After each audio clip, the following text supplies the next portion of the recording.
देश भर में न्यूनतम समर्थन मूल्य पर गेहूं की खरीद शुरू। पिछले साल के मुकाबले इस साल गेहूं के एमएसपी में 150 रुपए की बढ़ोतरी। सोयाबीन की खेती अब उत्तर भारत के पहाड़ों पर भी हो सकेगी संभव। इंदौर के भारतीय सोयाबीन अनुसंधान संस्थान के वैज्ञानिकों ने विकसित की सोयाबीन की नई किस्म। अप्रैल से लेकर जून तक पूरे देश में पड़ेगी भयंकर गर्मी। आईएमडी ने चेतावनी जारी करते हुए आवश्यक कदम उठाने की दी सलाह।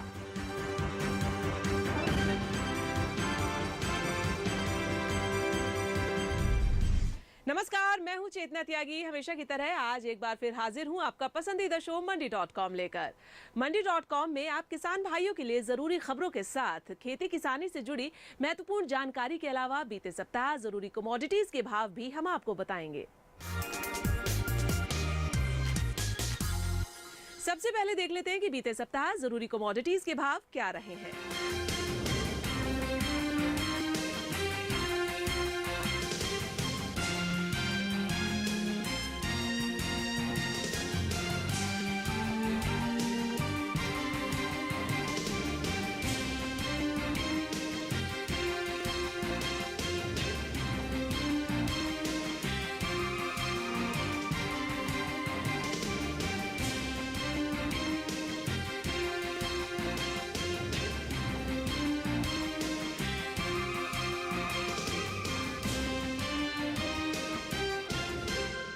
और अब एक नजर डाल लेते हैं बीते सप्ताह की खेती किसानी की बड़ी खबरों पर।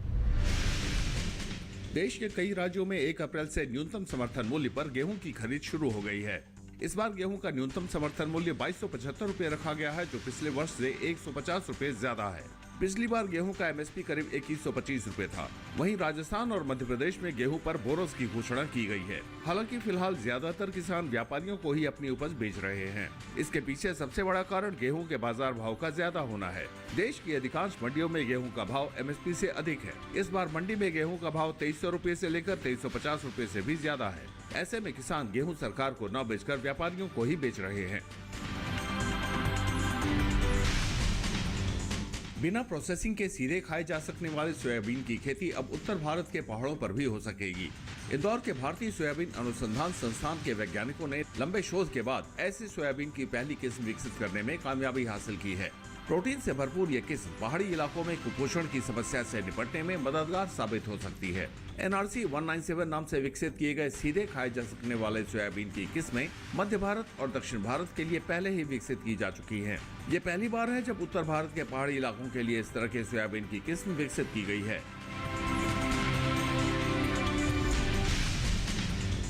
केंद्र सरकार ने पूर्वी उत्तर प्रदेश में पैदा होने वाले काला नमक चावल के एक्सपोर्ट की अनुमति दे दी है। हालांकि इसकी अधिकतम लिमिट 1000 मीट्रिक टन तय की गई है।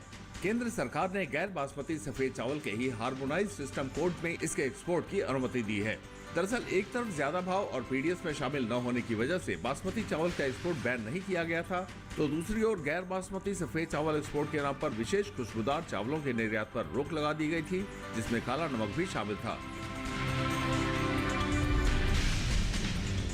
अप्रैल की शुरुआत के साथ गर्मी ने भी धीरे धीरे अपना रौद्र रूप दिखाना शुरू कर दिया है। भारतीय मौसम विभाग ने इस साल गर्मियों को लेकर अपना पूर्वानुमान जारी किया है। मौसम विभाग के मुताबिक इस साल गर्मी की लहर ज्यादा दिनों तक चलने के आसार हैं। आईएमडी ने बताया कि खासकर मध्य, उत्तरी भारत और दक्षिणी भारत के हिस्से गर्मी की लहर से सबसे ज्यादा प्रभावित होंगे। मौसम विभाग ने प्रशासन और राज्य सरकारों से अत्यधिक गर्मी की लंबी अवधि के दौरान बचाव के साधन सुनिश्चित करने को कहा है। देश के अन्नदाता को अपनी फसल की बुआई से कटाई तक न जाने कितनी मुश्किलों का सामना करना पड़ता है। इनमें मौसम की मार से लेकर आर्थिक मार तक शामिल है। इसी क्रम में चूहों और छुछुंदर से होने वाले रोग भी शामिल हैं। ऐसे में सरकार संचारी रोग नियंत्रण अभियान चला रही है। चूहे और छुछुंदर खेतों में बिल बनाकर रहते हैं। ये फसलों को भारी नुकसान पहुंचाते हैं। चूहों से न सिर्फ फसलों को बल्कि इंसानों को भी कई गंभीर बीमारियां होती हैं। कृषि विभाग ने किसानों की फसलों को बीमारियों से बचाने के लिए एडवाइजरी जारी की है। दाल रोटी खाओ, प्रभु के गुण गाओ। वैसे तो ये पंक्तियां फिल्मी हैं, लेकिन आज हम भी मंडी.com के इस एपिसोड में दाल को लेकर बात करने जा रहे हैं कि आखिर क्यों दाल के सबसे बड़े उत्पादक और उपभोक्ता देश की आयात पर निर्भरता बढ़ रही है और सरकार की ओर से क्या रोड मैप तैयार किया गया है। जानेंगे एक ब्रेक के बाद, तो कहीं मत जाइएगा, तुरंत हाजिर होते हैं।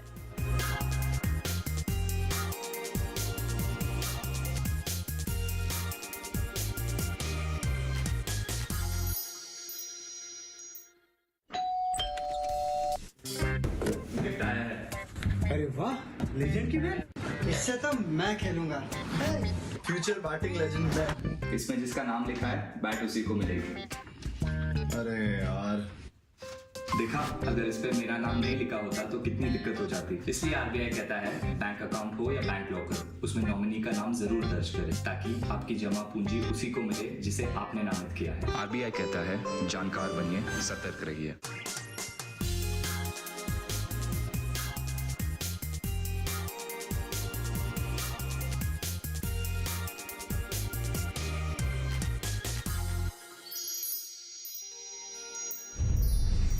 एक बार फिर से स्वागत है आप सभी का मंडी.com में। और अब वक्त हो गया हमारी खास पेशकश खेती के सिकंदर का। दुनिया में सबसे ज्यादा दाल उत्पादन करने के बावजूद भारत को दलहन के मामले में आत्मनिर्भर होने के लिए काफी संघर्ष करना पड़ रहा है। हालांकि सरकार से लेकर किसान तक सभी कोशिश में जुटे हैं, फिर भी अब तक सफलता हाथ नहीं लगी है। क्या वजह है, कैसे गलेगी आत्मनिर्भरता की दाल, देखिए मंडी.com की इस खास रिपोर्ट में। भारत विविध संस्कृतियों और अनूठी परंपराओं वाला देश है।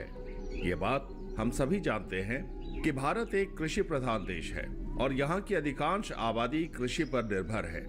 इसी कड़ी के तहत देश भर में कई प्रमुख फसलों का उत्पादन किया जाता है, जिनमें दालों का उत्पादन भी प्रमुख है। दाल प्रोटीन का सबसे बड़ा स्रोत माना जाता है और ये किसी न किसी रूप में लोगों के जीवन यापन का जरिया भी है। अगर हम किसानों के परिप्रेक्ष्य में बात करें तो दूसरे अनाज के मुकाबले दलहन से उन्हें अच्छी कीमत मिलती है। हमारा देश एक युवक प्रधान देश है, मतलब हम 15 से 39 एज वाले 75% पॉपुलेशन है। न्यूट्रिशनल वैल्यू, न्यूट्रिशनल इंडेक्स ठीक रखना अत्यंत आवश्यक है और उसके लिए पल्सेस सबसे इम्पोर्टेंट है। तो पल्सेस की सिर्फ उपलब्धता पूरी करने के लिए हमको आज अंतर्राष्ट्रीय बाजार पे डिपेंडेंट होना पड़ता है। वो हमारे किसान पल्सेस का उत्पादन करें, खास करके अरहर और जो उड़द है, इसका उत्पादन ज्यादा हमारे देश में कैसे हो, ये अत्यंत आवश्यक है। देश में दाल चावल दाल रोटी खाने वालों की संख्या ज्यादा है। शायद यही वजह है कि पिछले कुछ दशकों से दाल को लेकर सरकार के साथ साथ देश के किसान भी दलहन फसलों की उपज में इजाफा करने की कोशिश कर रहे हैं। हालांकि देश में सिर्फ 5 या 6 राज्य हैं जहां अरहर दाल का उल्लेखनीय उत्पादन होता है। इनमें आंध्र प्रदेश, कर्नाटक, तेलंगाना, गुजरात और महाराष्ट्र शामिल हैं। इसके अलावा झारखंड भी अरहर दाल का एक बड़ा उत्पादक राज्य है। अरहर के अलावा अन्य दलहन जैसे मूंग, उड़द, चना और मसूर की बात करें तो देश भर में दक्षिण से लेकर उत्तर तक किसान पारंपरिक कृषि के तौर पर दलहन की खेती करते हैं। हर तरह की मिट्टी हमारे यहाँ उपलब्ध है। पूरे भारत के सारे भूभागों में, सारे एग्रो इकोलॉजिकल जोन्स में हमारे यहाँ दाल की खेती पर्याप्त मात्रा में की जा सकती है। ये गलत मिथ फैलाया गया है कि सिर्फ कुछ एक राज्यों में ही दाल की खेती की जा सकती है। यहाँ की जो पहाड़ी राज्य हैं, खास करके आप हिमाचल प्रदेश लें या फिर उत्तरांचल लें, वहां भी देखिए राजमा की खेती होती है और वहां भी अरहर की और इस प्रकार के कई दालों की खेती हो सकती है। तो आईसीआर के जो संस्थान है, खास करके इंस्टीट्यूट ऑफ पल्स रिसर्च जो कानपुर में पाया जाता है, उनके कई रीजनल स्टेशन हैं, उनको शोध करना चाहिए और इस पे कैंपेन करना चाहिए। बताना चाहिए हमारे किसानों को यहाँ इन जगहों पे इन प्रकार के अमुक दालों का उत्पादन हो सकता है और एक पूर्णतः संभव है। क्रॉप डाइवर्सिफिकेशन में हमारी कमेटी में इस पे विस्तृत रूप पे चर्चा हुई है और कई संस्तुतियां आई है। दुनिया का सबसे बड़ा दलहन उत्पादक होने के बावजूद भारत ने अपनी घरेलू जरूरतों को पूरा करने के लिए 2022-23 में 15,985 करोड़ रुपए खर्च करके 25 लाख टन से ज्यादा दालों का आयात किया।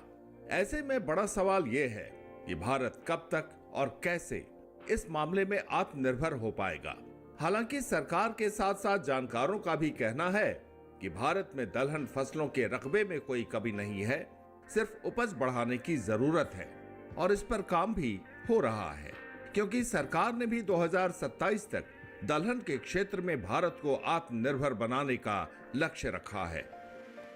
आज भी हमारे लिए संतोष का विषय है कि क्षेत्रफल में और उत्पादन में, दोनों में आज दुनिया में हम नंबर 1 हैं। दुनिया में जो दलहन के उत्पादन का, बुआई का कुल क्षेत्रफल है, उसके 31% भारत में है और जो कुल उत्पादन होता है उसका 28% भारत से होता है। हम सबसे बड़े हैं मगर कंजम्पशन भी हमारा सबसे ज्यादा है। सबसे बड़े होने से संतोष नहीं रखना है, हमने आत्मनिर्भरता का और यहां से जो एक्सपोर्ट के लिए हमारी कोऑपरेटिव बनाई है, इसके माध्यम से दुनिया भर में दलहन एक्सपोर्ट करने का लक्ष्य रखकर आगे बढ़ना है। ये हमारे किसानों के सर पर जिम्मेदारी है। दुनिया में सबसे ज्यादा दाल उत्पादन करने के बावजूद भारत को दलहन के मामले में आत्मनिर्भर होने के लिए संघर्ष करना पड़ रहा है। सरकार लंबे वक्त से कोशिश कर रही है, फिर भी अब तक इस मामले में सफलता हाथ नहीं लगी है। वजह यह है कि रकबे में इजाफा करके जितना उत्पादन बढ़ाया जाता है, उससे अधिक तेज गति से जनसंख्या बढ़ जाती है। ऐसे में सरकार ने कुछ वर्षों से नए किस्म के बीजों की मदद से और खेती का तौर तरीका बदलकर उपज बढ़ाने पर जोर दिया है। अब इस मोर्चे पर सरकार को बड़ी कामयाबी हासिल हुई है और आत्मनिर्भर होने की दिशा में उम्मीद की नई किरण दिखाई दे रही है।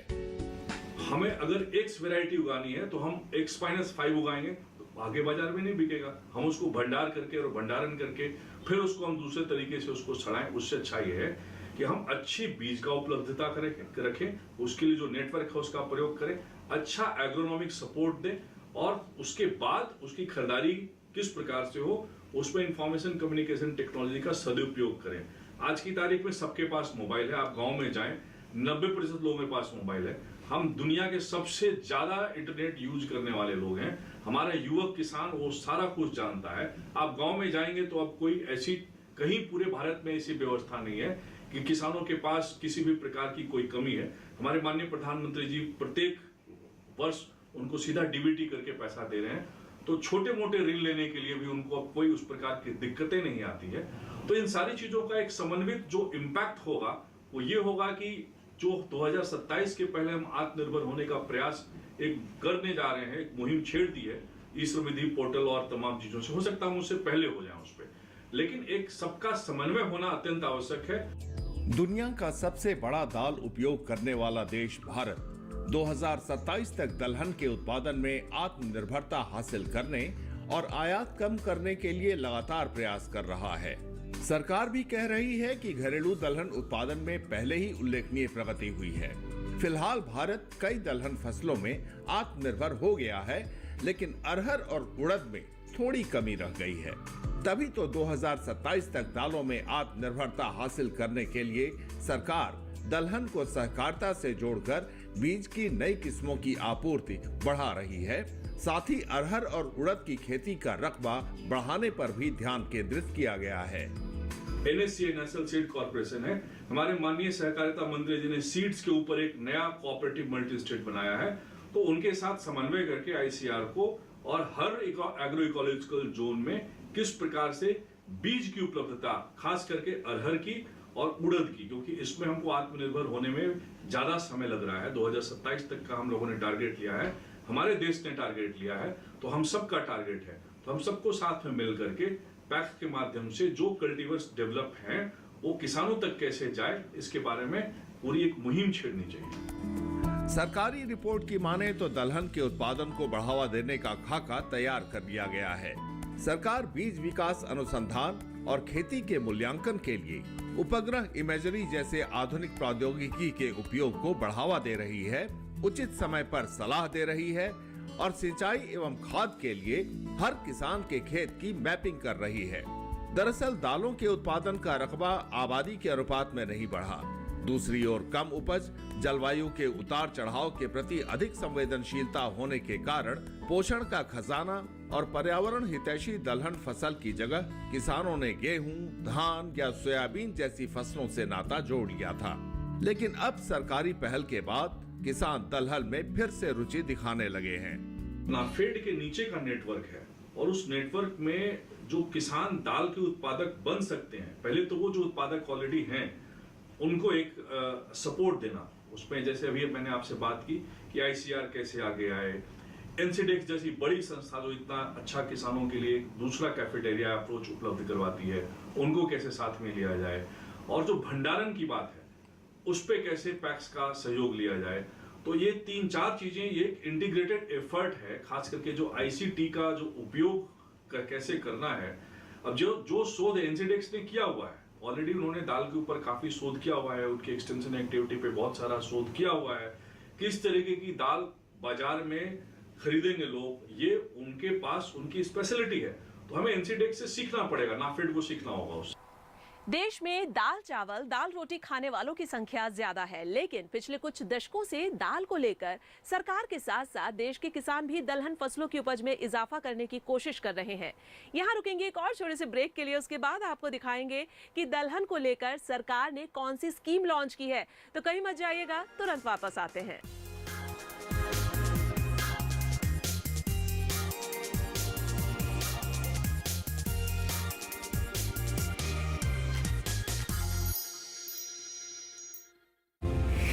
सीखो भविष्य नए भारत का। होम्योपैथी चिकित्सा प्रणाली एक महत्वपूर्ण चिकित्सा प्रणाली है। वो तो एक अलग खासियत है कि इसकी गोलियां जो होती हैं मीठी होती हैं। बच्चों से लेके बुजुर्ग तक, पेडियाट्रिक पेशेंट से लेके जेरियाट्रिक तक काफी लोग इसे लेना पसंद करते हैं। जो होम्योपैथी में अपना करियर बनाना चाहते हैं तो कहाँ से शुरुआत करें, क्या प्रोसीजर है? बेसिकली 12th साइंस होना काफी जरूरी है। तो इसमें कोई एडवांस स्टडीज भी होती है? जैसे BHMS is 5.5 year degree course है। राइट। उसके बाद में स्पेशलाइजेशन रहता है, दैट इज द MD। इसमें आप MD medicine, MD paediatrics, MD psychiatrist, MD in repertory, MD in materia medica, MD in pharmacy. These are the 6 specialisation MD के लिए। ये 6 सब्जेक्ट में आप स्पेशलाइजेशन कर सकते हो। देखिए सीखो प्रत्येक रविवार प्रातः 10 बजे, पुनः प्रसारण रविवार रात 8 बजे, सिर्फ DD नेशनल पर। देश का पहला चैनल, देश का अपना चैनल।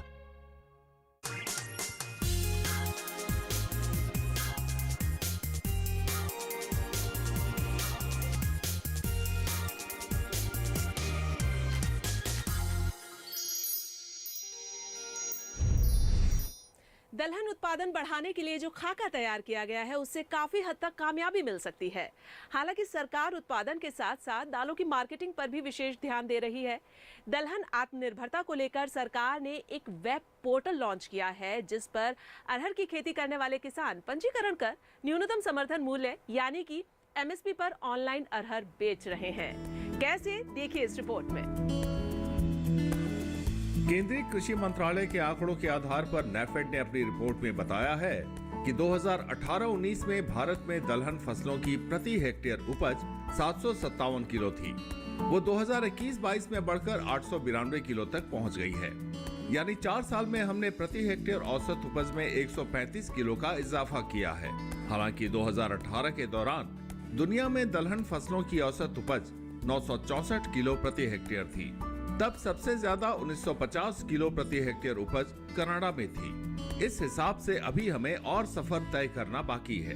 हालांकि कृषि क्षेत्र से जुड़े लोगों का कहना है कि भारत में दलहन फसलों का सबसे ज्यादा रकबा है। ऐसे में अब औसत उपज बढ़ाने और किसानों को खरीद की गारंटी देने की जरूरत है। इन दोनों मंत्रों से ही भारत दलहन के मामले में आत्मनिर्भर बन पाएगा। ये एक अनूठा प्रयास होगा जिसमें हमारा इंपोर्ट हम कर भी रहे हैं, तो हमारे इंपोर्ट कॉस्ट रिड्यूस होगा। वर्तमान में जो 16,000 करोड़ हमारा खर्च हो रहा है और 2027 तक यही प्रक्रिया चली तो 20-25 हजार करोड़ भी हो सकता है। तो उसको कम करने के लिए जो उत्पादक हैं हम उनसे सीधे सीधे खरीदारी करने का प्रयास कर रहे हैं। और उसमें हमारी सारी सरकारें जो केंद्र में है, हमारे जैसे एक्सटर्नल अफेयर्स भी उसमें इन्वॉल्व है। और आपको यह जान करके बहुत खुशी होगी कि हमारा जो मल्टी स्टेट कोऑपरेटिव बना है, उसमें जो एक्सपोर्ट लिमिटेड है, उनका काम यह भी है कि अंतर्राष्ट्रीय बाजार पे जो इंटरनेशनल मार्केट में जो इंडेक्स हैं या फिर उसकी जो मार्केट इंटेलिजेंस है, वो भी फार्मर्स को और इस देश को प्रोवाइड करना। दलहन में कैसे आत्मनिर्भर होगा भारत, ये एक बड़ा सवाल है। हालांकि देश में किसान ज्यादा से ज्यादा अरहर दाल की खेती कर सकें, इसके लिए सरकार ने एक बड़ी स्कीम लॉन्च की है। सरकारी एजेंसियां नैफेड और NCCF ने ई-समृद्ध नाम का वेब पोर्टल लॉन्च किया है, जिस पर अरहर दाल का उत्पादन करने वाले किसान रजिस्टर कर न्यूनतम समर्थन मूल्य पर ऑनलाइन अरहर दाल बेच सकते हैं। फसल का भुगतान सीधे उनके बैंक खाते में DBT के जरिए किया जाएगा। सहकारिता मंत्रालय के माध्यम से नाफेड ने ई-समृद्धि पोर्टल शुरू किया है। ये ऐसा प्रक्रम है जिसमें किसान सबसे पहले अपने आप को रजिस्टर्ड कर लेता है कि हाँ भाई, मेरी इतनी दाल का उत्पादन होना है, आप खरीदेंगे हमारा। तो ये समझौता हो जाता है आईसीटी के माध्यम से, इस पोर्टल के माध्यम से सरकार के बीच में और किसान के बीच में, सरकार के बीच में अर्थात नाफेड के माध्यम से, सहकारिता के माध्यम से, सबसे पहली बात। दूसरी बात, उसको एग्रोनॉमिक सपोर्ट करने की व्यवस्था इस पोर्टल के माध्यम से उनको दी जाती है कि भाई मान के चलिए वो फला भाग में तो उसको किस प्रकार का बीज चाहिए, कैसे उसके कब उसकी निराई गुड़ाई करनी है, कब उसमें अर्ली पॉडिंग की समस्या आएगी, उसके लिए क्या करना है, ये दूसरी बात हो गई। तीसरी बात, बाजार के लिए तो पैक्स का जो नेटवर्क है नाफेड का और सारा जो मार्केटिंग का नेटवर्क है वो नहीं सिर्फ उनको कहीं जाना नहीं है, उनके पास से खरीदेगी। उनको, हमारे किसान को इस पोर्टल के माध्यम से बाजार में आने के लिए कोई लंबी लाइन नहीं लगानी पड़ेगी। वो पैक्स के माध्यम से वो सीधे पैक्स में आएगा, कोई 2-4 किलोमीटर उनको मुश्किल से चलना पड़ेगा, तो वही उनकी खरीदारी भी हो जाएगी और वही उनको सीधा डीबीटी में पैसा भी मिल जाएगा और एमएसपी जो भी घोषित होगी 100% कर दिया जाएगा। इसके बाद उसकी जो ट्रेडिंग होगी उससे जो फायदा होगा उसका भी 50% डिविडेंड मिलेगा। तो ये इतना बड़ा प्रक्रम है, ये तो लोगों को घूम घूम के बताना है, ये तो ईश्वरीय कार्य है। सरकार लगातार काम भी कर रही है और किसानों को उनके खाद्यान्न के व्यापार में मदद करने के लिए बाजारों से जोड़ने की दिशा में कई ठोस कदम उठाए हैं। सरकार भविष्य में दलहन जिन्सों में वायदा और विकल्प बाजार बढ़ाने को लेकर भी तैयारी कर सकती है। वस्तु पे किसी भी क्वांटिटी पे एमएसपी दे रहे हैं तो क्यों दे रहे हैं? वो मार्केट से 10% या 15% खरीदारी हम लोग कर सकते हैं। बाकी का जो खरीदारी करेगी वो जैसे इंसिडेक्स कमोडिटीज है, एक्सपोर्टर्स हैं जो इस पे दाल से संबंधित व्यापार करते हैं या किसी भी कमोडिटी से संबंधित व्यापार करते हैं, ये उनका विषय है। तो इंसिडेक्स जैसी संस्था जो खास करके इस पर बहुत बढ़िया काम कर रही है, तो इनके साथ मिलके, इंसिडेक्स के साथ मिल करके हम लोगों ने बैठक की इनके साथ में और उनसे भी हम लोगों ने इनपुट लिया, इंसिडेक्स से हम लोगों ने इनपुट लिया इसके ऊपर और काफी बढ़िया उनके इस पे सजेशंस आए हैं। तो इन सब का समन्वय करके, इन सबको एक साथ में लेकर के हम किस प्रकार जो लास्ट पर्सन, जो आखिरी माइल पे हमारा किसान है, उसको हम कैसे सारी सुविधाएं दे पाए, ये अत्यंत आवश्यक। तो बाजार किस प्रकार से नियंत्रित रहे और बाजार किस प्रकार से फार्मर सेंट्रिक हो, इसके ऊपर हम लोग बहुत अच्छा काम करने की कोशिश में हैं। भारत दुनिया का सबसे बड़ा दलहन उत्पादक देश है, लेकिन इसमें भी कोई शक नहीं है कि हम दाल के बड़े आयातक भी हैं। सवाल यह है कि ऐसा विरोधाभास क्यों? जवाब है कि बढ़ती जनसंख्या की जरूरतों को पूरा करने के लिए दलहन फसलों की जितनी खेती होनी चाहिए थी, जैसे उसकी मार्केटिंग होनी चाहिए थी, उस गति से रफ्तार नहीं बढ़ी। आजादी के बाद से ही हमारी पॉलिसी ऐसी रही है जिसमें गेहूं, धान की फसलों पर ज्यादा जोर दिया गया और दलहन फसलें पीछे छूट गईं। मंडी.com के लिए नई दिल्ली से अनिल वत्स के साथ किशन भारद्वाज। मंडी.com में आज बस इतना ही। अगले सप्ताह मैं फिर आऊंगी किसानों को प्रेरणा देने वाली सफलता की एक कहानी और दूसरी जरूरी खबरें लेकर। तब तक के लिए नमस्कार और आप देखते रहिए दूरदर्शन किसान। आपकी राय हमारे लिए बहुत महत्वपूर्ण है। आप हमारे टोल फ्री नंबर पर कॉल कर सकते हैं और अपनी राय दे सकते हैं। साथ ही आप ईमेल के जरिए भी हमें अपनी राय दे सकते हैं। हमारा ईमेल पता है ncdexmandi@gmail.com।